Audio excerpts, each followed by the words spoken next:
आपका स्वागत है हमारे YouTube channel engineer Sharma ji में। हम पढ़ रहे हैं मैथमेटिक्स में हम पढ़ रहे हैं एपी अरिथमेटिक प्रोग्रेशन में बहुत अच्छा क्वेश्चन सोल्व कर रहे हैं। क्वेश्चन क्या है, गिवन हमें क्या गिवन है, अरिथमेटिक प्रोग्रेशन क्या होती है, टर्म्स होती हैं। गिवन ए मतलब first term of an AP कितना गिवन है, 8, इसकी वैल्यू 8। और क्या गिवन है हमें, ए एन।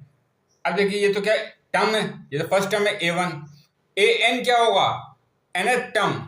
हमें पता नहीं कौन सी टर्म है, पर एक nth टर्म कितनी दे रखी है हमें, वो हमें दे रखा है 62। ये क्या एन, ए एन। अब हम जानते हैं इस और क्या गिवन है हमें, एस एन। अब हमें टर्म्स दे रखे हैं एन तक, तो उनका सम क्या है, sum of nth term. nth term तक का सम कितना है, वो गिवन है 210। अब हमें फाइंड करना है n and d. Find n की वैल्यू फाइंड करनी है, टर्म नंबर फाइंड करनी है। Find n and d. D क्या होता है, कॉमन डिफरेंस। एपी के अंदर टर्म्स होती है, उसमें कॉमन डिफरेंस होता है। ए एन क्या है, एन टर्म, वो कितना दे रहा है 62। एस एन क्या है, सम ऑफ एन टर्म, वो दिया हुआ 210, 210। पर हमें एन पता नहीं कौन सी टर्म है, ये कितनी नंबर का सम है, तो हमें एन की वैल्यू फाइंड करनी है और कॉमन डिफरेंस फाइंड करना है। तो सॉल्यूशन, सबसे पहले गिवन क्या है देखिए आप, a is equal to 8, a n is equal to 62, s n is equal to 210। अब हम जानते हैं एस एन कितना दे रखा है, 210। एस एन का फॉर्मूला क्या होता है, s n is equal to n by 2 a first term of AP, first term of an AP plus l last term. अब देखिए लास्ट टर्म या ए एन टर्म, ये दोनों इक्वल है, क्योंकि ए एन टर्म क्या है, लास्ट टर्म ही तो ये a n is equal to l. इन दोनों की वैल्यू पुट करके हम एन की वैल्यू निकाल सकते हैं। एस एन कितना दे रखा है, 210 is equal to n by 2। A की वैल्यू कितनी रखी है, 8। एल की वैल्यू कितनी रखी है, एन की 62। तो ये कितना हो गया, 210 is equal to n by 2 multiply कितना, 62 प्लस 8, ये होता है 70। इसको कैंसिल करेंगे तो ये 35।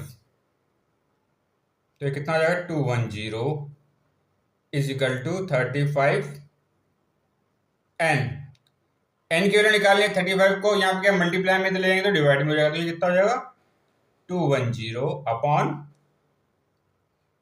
35 इज इक्वल टू एन।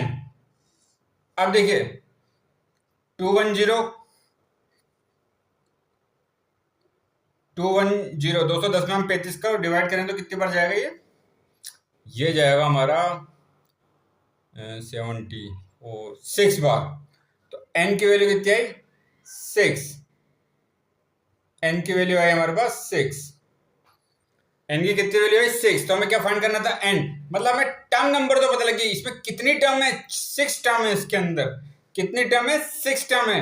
अब हम पता करना कॉमन डिफरेंस कितना होगा। तो कॉमन डिफरेंस को हम कैसे फाइंड करेंगे, हम जानते हैं फॉर्मूला, एन टर्म का फॉर्मूला क्या था, a n is equal to a plus n minus 1 into d. अब ये कौन सी टर्म है, एन की वैल्यू कितनी है, एन की वैल्यू है 6। तो एन की वैल्यू 6 रखते हैं, ए की जगह क्या रखेंगे, 6, एन की जगह 6 रखते हैं। ए की वैल्यू कितनी रखिए, ए क्या हमारा first term of an AP, इसकी वैल्यू रखिए 8 प्लस 6, एन की वैल्यू कितनी है 6 माइनस 1, डी की वैल्यू हमें फाइंड करनी है। अब देखिए हम जानते हैं जो ए एन की वैल्यू है वो किसकी वैल्यू होगी, ए6 की वैल्यू होगी, वो कितने रखा है 62। तो ये कितना हो गया, 62 इज इक्वल टू 8 प्लस, ये कितना हो गया 5, 6 माइनस 1 5 इंटू डी। अब देखिए हमें डी की वैल्यू फाइंड करनी है, 5 डी की। तो 8 को हम इधर ले लेते हैं, यहाँ क्या प्लस में इधर रखते क्या हो जाएगा माइनस में, ये कितना हो जाएगा 62 minus 8 is equal to 5 d. 62 minus 8 ये कितना होता है 54 इज इक्वल टू 5 डी। अब देखिए हमें डी की वैल्यू फाइंड करनी है, तो 5 को हम यहाँ पे क्या मल्टीप्लाई में ले जाएंगे तो हम क्या हो जाएगा, डिवाइड में हो जाएगा। तो हमारे पास क्या है 5d इज इक्वल टू 54 है, तो d की वैल्यू कितनी हो जाएगी 54 अपॉन 5 और n की वैल्यू कितनी है हमारे पास 6। तो हमें d की वैल्यू और n की वैल्यू फाइंड करनी थी, तो d की वैल्यू कितनी आई 54 अपॉन 5, n की वैल्यू है 6। तो आगे और क्वेश्चन सॉल्व करेंगे। आप हमारे चैनल को लाइक शेयर और सब्सक्राइब करें। आगे हम एपी के अरिथमेटिक प्रोग्रेशन के और अच्छे अच्छे क्वेश्चन सॉल्व करेंगे। इस क्वेश्चन में क्या था, हमारे पास ए की वैल्यू दी हुई थी, ए क्या हमारा फर्स्ट टर्म ऑफ एपी है, ए एन क्या है हमारे पास nth टर्म, nth टर्म कितनी तरीके 62, एस एन क्या होता है sum of nth term 210, find क्या करना था एन, एन क्या होता है टर्म नंबर, कौन सी टर्म है कितनी टर्म है, एंड डी क्या होता है कॉमन डिफरेंस। तो डी की वैल्यू कितनी है 54 अपॉन 5, एन की वैल्यू है 6। तो आगे और क्वेश्चन सॉल्व करेंगे। आपका बहुत बहुत धन्यवाद, थैंक यू।